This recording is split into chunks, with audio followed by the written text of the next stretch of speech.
बिस्मिल्लाहिर्रहमानिर्रहीम। मैं तरीन खबरों और तजज़िये के साथ मैं तवक्कुल हुसैन और आप देख रहे हैं मेरा यूट्यूब चैनल।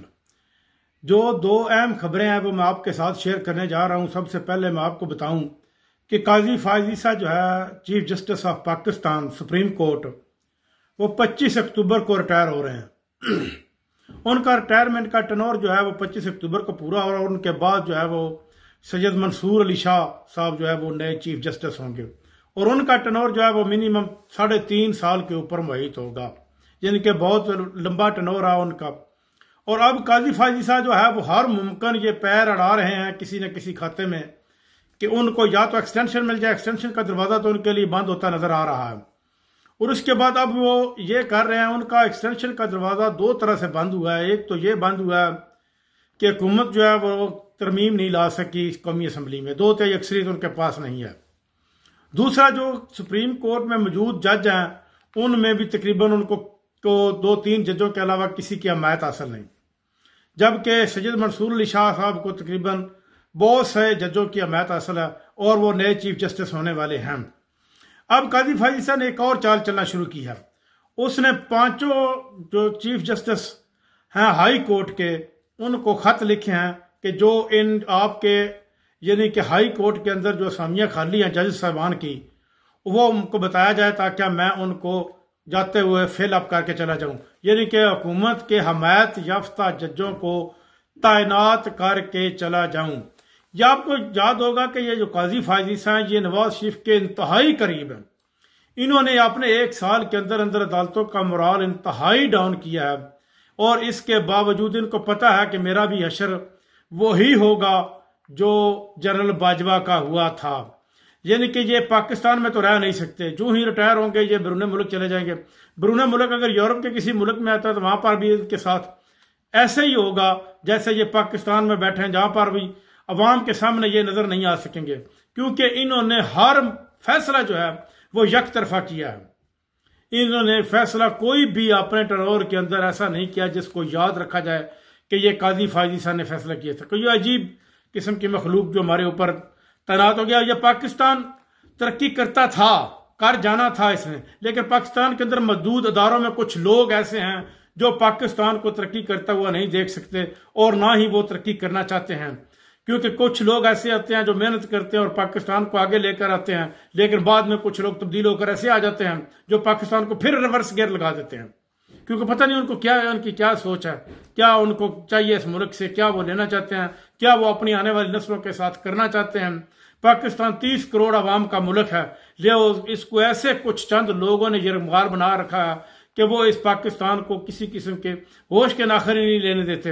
अब आ जाए 1980 से पाकिस्तान के जो वजीर आजम के भाई हैं नवाज शरीफ, ये इक़्तिदार में हैं, पंजाब में ये वजीर आला रहे हैं। 1980 से लेकर आज तक ये तकरीबन इक़्तिदार के साथ चिमटे ही रहे हैं किसी न किसी शक्ल में, पीपल्स पार्टी वाले और ये नून लीग वाले। अब नवाज शरीफ जा रहे हैं बैरून मुल्क, लंदन में जा रहे हैं। वो तकरीबन सितंबर के आखिरी हफ्ते में या अक्टूबर के पहले हफ्ते में लाजमी चले जाएंगे, क्योंकि उनके अहल वबाब ने ये कह दिया है कि वो अब वापस जा रहे हैं इलाज की गर्ज से।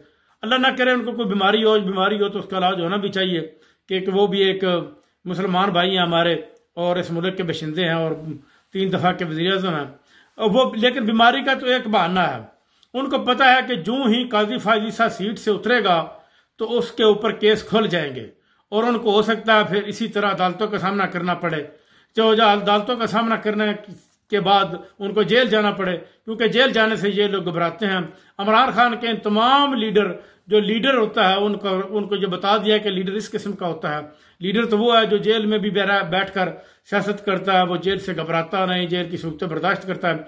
इमरान खान को हर तरह की सूबतें जेल में दी जा रही हैं, इवन कि उसकी जो टॉयलेट वगैरह या जो सेल में वो है टॉयलेट इस्तेमाल करते हैं उसका गटर भी ढक्कन भी खोल दिया गया है। वहां पर स्मेल, कीड़े, हर किस्म की यानी कि इबरतनाक अजियत इस वक्त इमरान खान को दे रहे हैं, लेकिन फिर भी वो डटा हुआ है, फिर भी वो कायम दायम है, फिर भी वो इसी बात के ऊपर कायम है कि मैं इसी मुल्क में रहूंगा और इसी मुल्क में अपनी जान दूंगा। मैं बैरून मुल्क ना इलाज के लिए जाऊंगा और ना डील करके जाऊंगा। लेकिन इस वक्त जो मौजूदा सदर पाकिस्तान आसिफ अली जरदारी, वो ये सोच रहे हैं किसी न किसी शक्ल में आयन की शक्ल लड़ा करके इमरान खान को रिलीज किया जाए, ताकि वो भी एक सियासी पार्टी और अपना वो हक इस्तेमाल करें और मुल्क में सियासत करने का उनको भी हक हासिल है। क्योंकि पीपल्स पार्टी फिर भी किसी न किसी शक्ल में जो है वो एक जमहूरी पार्टी है। अगर जिस तरह इस नून लीग को हुकूमत दी गई है पंजाब में और वफाक में, इसी तरह अगर यही हुकूमत पीपल्स पार्टी के हवाले की जाए, क्योंकि हुकूमत तो देने वालों ने दी है ना, अवाम के वोटर से तो ये आए नहीं, तो देने वाले अगर ऐसी अक्लमंदी कर जाते कि यही हुकूमत पीपल्स पार्टी को वफाक में, पंजाब में और सिंध में दे दी जाती, बलूचिस्तान में दे दी जाती, तो हो सकता है कि पीपल्स पार्टी वाले नून लीग की निस्बत बेहतर काम कर जाते, क्योंकि वो एक सियासी, उनके पास एक मैच्योर और अच्छे सियासतदान मौजूद हैं और वो पाकिस्तान को तरक्की की राह पर ला सकते। लेकिन इस वक्त जो एग्रीकल्चर का हाल इन्होंने कर दिया, लॉ एंड ऑर्डर का सिचुएशन कर दिया, वो बिल्कुल काबिल रहम है कि आप कच्चे के डाकू देख लें, वही इनके से काबू नहीं आ रहे, तो फिर ये मुल्क में क्या कर रहे हैं। क्योंकि हर तरफ अफरा तफरी फैली हुई है पाकिस्तान में, बलूचिस्तान देख लें और बाकी जो जो पूरे का पूरा पाकिस्तान है, इसमें लाक़ानूनीयत का ये हाल है कि इसका कोई पता ही नहीं आदमी को किस वक्त क्या हो जाएगा, कहाँ से हम दरवाजा खड़काएंगे, कहाँ से इंसाफ लेंगे, ये लेकिन ये नजर बिल्कुल नहीं आ रहा। अब तक के लिए इतना ही। अपना ख्याल रखिएगा। अल्लाह निगहबान।